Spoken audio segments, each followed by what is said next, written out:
Kita jaga obat seperti P3K. Nah, obat apa aja yang bisa diminum secara mandiri? Di sini ada dua golongan yang bisa diswamedikasi, obat bebas dan obat bebas terbatas nih Kak Diva.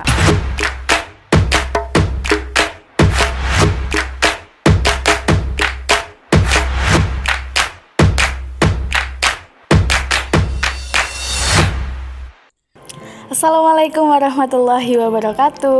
Waalaikumsalam warahmatullahi wabarakatuh. Selamat pagi dan salam sejahtera bagi kita semua. Kembali lagi di Talkshow Obsesi, obrolan seputar kesehatan masa kini.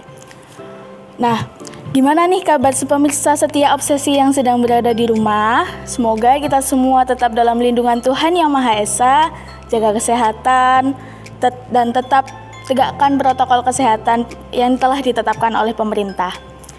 Di episode kali ini ada yang baru nih. Apa? Yaitu jika pada episode-episode sebelumnya yang memandu Obsesi adalah Ketua Dewan Saka Bakti Usaha Daka Anwarudin Alwafi, pada kesempatan kali ini yang memandu Obsesi yaitu saya, Wahyu Fajar Febriana Musdalifa atau akrabnya dipanggil Diva. Nah, untuk kesempatan pada kali ini Obsesi akan membahas tentang amankah minum obat secara mandiri di rumah selama masa pandemi dengan narasumber terpercaya tenaga kesehatan Puskesmas Taman, Apoteker Restia Febri Ramadhani Sarjana Farmasi. Selamat pagi Kak Resti. Selamat pagi Kak Diva. Apa kabar Kak Resti? Alhamdulillah baik. Kak Diva gimana? Alhamdulillah. Oke, kita langsung masuk ke bahasan aja ya kali ya Kak. Nah, sebelum masuk ke amannya, sebenarnya perlu nggak sih Kak minum obat secara mandiri di rumah apalagi saat masa-masa pandemi seperti ini? Ya, terima kasih ya Kak Diva ya. Ya, pertanyaan yang bagus sekali nih. Sebenarnya perlu nggak sih minum obat secara mandiri selama pandemi ini? Kalau saya bilang saya perlu. Kenapa kok perlu? Karena pertama, waktu pandemi ini kita dibatasi nih. Kita harus di rumah aja, kita nggak boleh keluyuran kemana-mana, menghindari kerumunan. Kalau mau berpergian itu benar-benar dikurangi filter, banget. dikurangi banget Kak Diva. Ini butuh nggak ya, waktu belanja pun sekarang udah online ya. Iya. Nah sekarang apa-apa lewat dari rumah. Nah, secara mandiri, apa yang dimaksud mandiri di sini? Mandiri di sini itu dengan inisiasi sendiri. Pengobatan atau istilahnya ada swamedikasi nih Kak Diva. Swamedikasi. Iya benar, swamedikasi itu pengobatan sendiri atau upaya yang dilakukan oleh seorang diri sendiri untuk mengobati penyakit yang ringan. Penyakit yang ringan yang dialaminya tanpa harus ke dokter terlebih dahulu, tapi tetap dengan pengawasan apoteker waktu membeli obat. Jadi perlu seperti itu Kak Diva. Lalu obat atau vitamin seperti apa Kak yang diperlukan dikonsumsi? Nah, sekarang nih boleh kan ya, boleh minum obat sendiri, terus obat yang kayak gimana? Apalagi selama pandemi seperti ini. Kita tahu pandemi COVID-19 ini kan menyerang imunitas kita ya, menyerang pernafasan kita, imunitas tubuh kita harus tetap tinggi, seperti itu. Nah, pertama vitamin untuk meningkatkan imunitas. Tapi sebelum ke vitamin, tetap ya, saya juga nggak mau promosiin vitamin yang, ayo minum vitamin ini. Enggak, tetap pola hidup bersih dan sehat atau PHBS Kak Diva. Jadi tetap harus makan gizi dan seimbang, itu harus dicanangkan di rumah. Sayur dan buah yang bagus-bagus tuh, nah itu dari situ dulu. Baru nanti kalau nggak bisa, baru vitamin yang diminum, baru tambahannya, suplemen makanan untuk kesehatan. Nah, lalu obat itu untuk pencegahan. Lalu untuk pengobati gimana obatnya? Nah, pernah kan Kak Diva waktu malam-malam menyerang gitu. Aduh, kok tiba-tiba aku diare, mulutnya. Wah, habis ngapain tuh? Makannya nggak bener berarti kan. Nah, habis makan pedas. Malam-malam harus kemana? Dokter juga tutup. Sekarang bukanya kebanyakan pagi kayak gitu. Nggak ada yang nganter seperti itu. Nah, itu kita jaga obat seperti P3K. Nah, obat apa aja yang bisa diminum secara mandiri? Di sini ada dua golongan yang bisa diswamedikasi, obat bebas dan obat bebas terbatas nih Kak Diva. Bebas terbatas, apa itu Kak bebas terbatas? Jadi bebas terbatas itu boleh dibeli tanpa resep dokter, tapi tetap dengan perhatian dan pengawasan. Jadi ini Kak Diva saya kasih tahu ya, obat bebas. Jadi obat bebas itu nanti ada logonya warna hijau.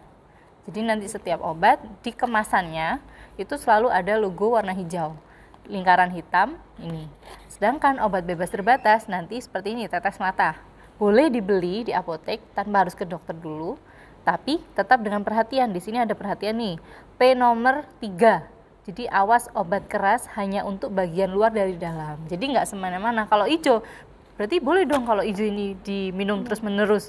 Boleh, ini rentangnya luas, tapi tetap lihat cara pakainya. Nah, kalau bebas terbatas ada perhatiannya. Seperti itu Kak Diva. Minum obat atau vitamin tersebut secara mandiri apa baik Ibu dan aman atau tidak? Nah, tadi yang sudah saya sampaikan, kita tetap harus obat itu melihat label dan informasinya dan tetap bertanya dengan apotekernya. Sebenarnya ada nih Kak, ada lagu atau jingle. Tanya Bagaimana, 5O. Jadi kan 5O. tetap obat mandiri, kita tetap beli tanpa harus ke dokter, beli di apotek. Nah, Iya. waktu nyampe apotek, ditanya 5O. Jadi 5O. Kak Diva ikutin ya. Iya, iya. Walaupun suaranya nggak seberapa bagus. Gitu. Jadi ada tanya 5O, jadi setiap kali dapat obat, kita harus tanya 5O. Yang pertama, ini namanya Ibu Jari. Ini namanya Ibu Jari. Apa artinya Ibu Jari? Sayang minum obat sesuai indikasi. Nah, sesuai indikasi itu memang kita perlu nggak obat ini gitu. Misal obatnya diare, tapi minum obatnya obat batuk. Nah, Nggak kan nggak nyambung, cocok kan, iya. nggak nyambung. Nah, secara gimana biar aman harus tetap baca label dan kemasannya dan tanya ke apotekernya. Lalu ada lagi, kan ada 5 ya jarinya ya, baru kedua. Ini namanya jari telunjuk. Ini namanya jari telunjuk. Apa gunanya jari telunjuk? Sayang minum obat sesuai petunjuk. Petunjuk. Nah, sudah misal diare, obat, oh ya minum diare nih, misal Atapulgit atau Kaolin Pektin. Di situ nanti logonya hijau, berarti boleh. Nah, sesuai indikasi sudah benar, lalu petunjuknya. Petunjuknya berapa kali sehari, terus minumnya sesudah makan atau sebelum makan. Nah, itu harus diperhatikan. Seperti itu. Lalu yang ketiga jari tengah. Ini namanya jari tengah. Ini namanya jari tengah. Apa gunanya jari tengah? Sayang. Minum obat, caranya jangan salah. Nah, caranya jangan salah. Misal tetes mata. Nih, tetes mata kan boleh nih dibeli sendiri tanpa resep dokter. Nah, tetes mata gimana cara pakainya? Apa dari miring sini? Apa langsung dari sini? Nah, itu caranya harus benar, Kak Diva. Ada yang misal nih tetes mata ya, harus tegak lurus. Seperti itu. Terus dibuka, baru ditetesin. Tetesin pun jangan jauh-jauh dan juga jangan terlalu dekat, seperti itu. Baru nanti dipejamkan matanya selama berapa menit, sekalian diputar-putar bola matanya gini, jadi biar merata obatnya, baru dibuka. Nah, kayak gitu hal sepele tapi penting biar tetap aman nih minum obatnya. Lalu yang keempat, Jari manis. Nah, ini namanya jari manis. Ini namanya jari manis. Apa namanya jari manis? Sayang. Apa ya? Minum obat sesuai dosis. Nah, sesuai dosisnya berapa kali? Kalau misal obat diare cukup sekali minumnya, terus pengennya sembuh, ya nggak bisa. Tetap lihat aturannya. Oh, ternyata 3 kali sehari sekali minum 2 tablet. Nah, dosisnya nggak bisa kalau 1 tablet. 1 tablet nanti nggak mempan, makanya kok nggak sembuh-sembuh. Padahal yang diharapkan pengen sembuh, cesplong gitu. Nah, minum obat aja caranya salah, dosisnya salah. Jadi harus sesuai Dosis. dosis. Yang terakhir nih, Kak Diva. Jari kelingking. Jari kelingking, kira-kira apa yo? Nggak tahu. Saya kasih tahu. Ini namanya jari kelingking. Ini namanya jari kelingking. Apa gunanya jari kelingking? Sayang. Minum obat, waspada efek samping. Wah, waspada efek samping. Kak Diva. Jadi memang minum obat secara mandiri atau sama medikasi ini nggak sembarangan, susah-susah gampang. Nah, kenapa kok ada efek samping? Nah, efek samping tiap orang tuh berbeda-beda Kak Diva. Karena kita diciptakan sama Allah Subhanahu wa taala ini gennya berbeda-beda dan obat pun macam-macam. Dan nanti reaksi per orang nanti bisa beda-beda. Misal efek samping yang dialami Kak Diva nanti mual, muntah. Terus atau saya minum ini enggak kok, aman-aman aja. Nah, itu nanti kalau misal Kak Diva mengalami seperti itu, konsultasikan ke apotekernya. Pertama di stop dulu obatnya, dihentikan dulu. Apalagi kalau misal ada istilah anafilaktik shock. Anafilaktik shock itu apa? Bisa Kak Diva misal alergi. Kok aku tiba-tiba sesek setelah minum obat ini secara mandiri. Kok aku tiba-tiba timbul bintik-bintik merah. Nah itu segera stop dan langsung periksa ke dokter. Gitu Kak Diva. Terus berapa lama jangka waktu untuk konsumsi obat secara mandiri Ibu? Berapa lama? Nah, ini pertanyaan yang bagus. Karena gini, kalau medikasi setelah masyarakat sudah tahu nih pengobatan sendiri, oh gini-gini, terus semua bisa serba sendiri. Semua merasa bisa sendiri, tanpa harus tenaga kesehatan yang lain. Nah, itu salah, nggak boleh. Tetap dalam pengawasan apoteker, dan itu hanya boleh 2-3 hari aja. Apalagi nggak usah sampai nunggu 2-3 hari setelah minum obat ini, kok gejalanya tambah parah. Nah, itu segera harus ke dokter. Nah, biasanya di puskesmas ini kita yang kayak kelabakan. Malam-malam gawat darurat baru periksa seperti itu.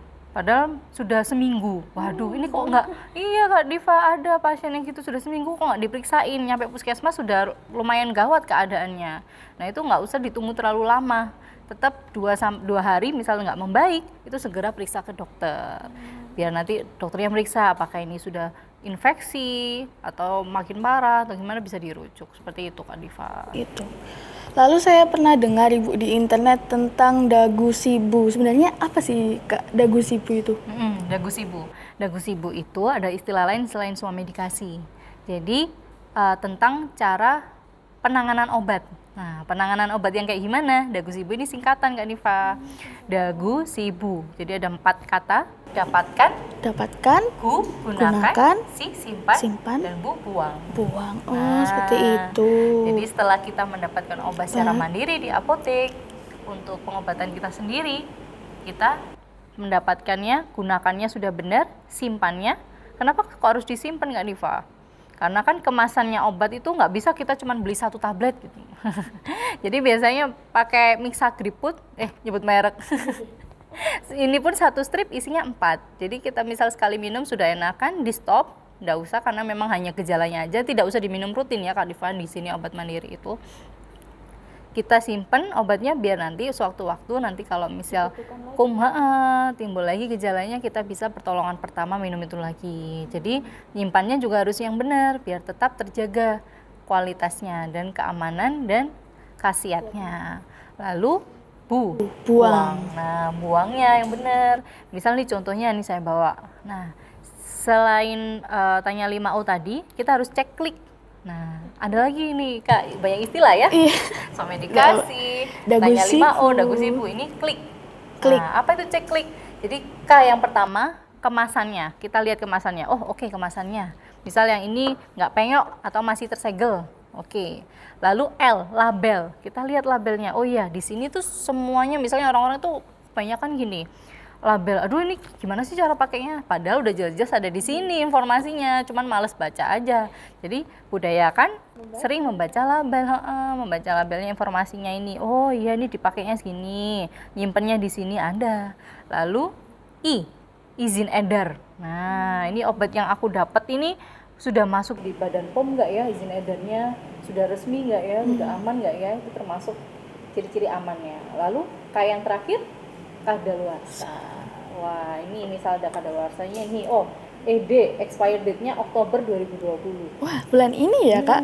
Bulan ini. Tapi kalau misalnya ada tanggalnya di depan, jadi langsung bulan Oktober 2020, itu bisa dikonsumsi sampai akhir bulan Oktober. Jadi kalau sekarang masih bisa. Gitu Kak Diva. Jadi tetap harus perhatiin kadaluarsanya tuh. Nah, setelah misal ini nanti tanggal 30 Oktober nih, wah udah kadaluarsa masih ada, wah eman, disimpan aja. Jangan gitu, karena sudah nggak dijamin nih sama industrinya. Kalau misal kita ada apa-apa, ya salah kita sendiri kok masih minumnya itu. Nah, buangnya gimana? Kalau tablet ini bisa dihancurin dulu atau digerus seperti itu. Baru nanti dialurkan di wastafel atau jadi jangan utuh dibuang seperti itu, jangan. Nanti disalahgunakan ya Kak ya? Benar sekali Kak. Seperti itu. Lalu tadi tentang penyimpanannya itu hanya di ruangan terbuka atau di kulkas? Nah, penyimpanannya nih tetap kita harus sesuai baca label informasi masing-masing ya. Jadi kalau misal kita minum obat panas, misal paracetamol, paracetamolnya ada yang tablet, ada yang sirup. Nanti tetap kita baca masing-masing karena beda. Sirup itu misal ini ya, simpan di bawah suhu 30. Nah, suhu 30 suhu ruangan ya Kak? Bener, suhu ruangan. Di sini kan pakai AC, jadi pasti aman, nggak sampai 30 gitu. Kadang-kadang kalau di luar rumah itu ada yang panas banget kan, di luar nggak pakai AC, apalagi di bawah sinar matahari, misal langsung di depan pintu ditaruh dekatnya sini. Waduh, itu jangan, karena di sini juga ada terlindung dari cahaya, tersinar matahari, dan juga ada jauhkan obat dari jangkauan anak-anak. Nah, terus kalau di kulkas gimana? Wis semuanya dimasukin di kulkas, di lemari es, aman, ringkes gitu. Jangan juga, karena beda-beda. Dan di obat itu punya zat kimia di dalamnya, terkandung zat kimia yang nanti kalau kita masukin kulkas dia bisa diam, artinya tidak bereaksi apa-apa, maksudnya tidak berkhasiat nanti kalau kita pakai. Jadi boleh disimpan di kulkas kalau misalnya tidak ada tempat ya di luar atau nanti berdebu sukanya. Nah, taruh kulkas tidak apa-apa, tapi nanti waktu kalau kita pakai didiamkan dulu di suhu ruang biar suhunya sama, baru deh kita pakai obatnya, kayak gitu Kak Diva. Seperti itu ya Bu. Terima kasih banyak informasi yang sangat berguna bagi kita semua. Amin. Semoga bermanfaat Kak Diva. Terima kasih juga sudah meluangkan waktu untuk bisa berbincang-bincang. Sekian dari saya pamit undur diri. Sampai jumpa di kesempatan berikutnya. Wassalamualaikum warahmatullahi wabarakatuh. Waalaikumsalam warahmatullahi wabarakatuh. Dah.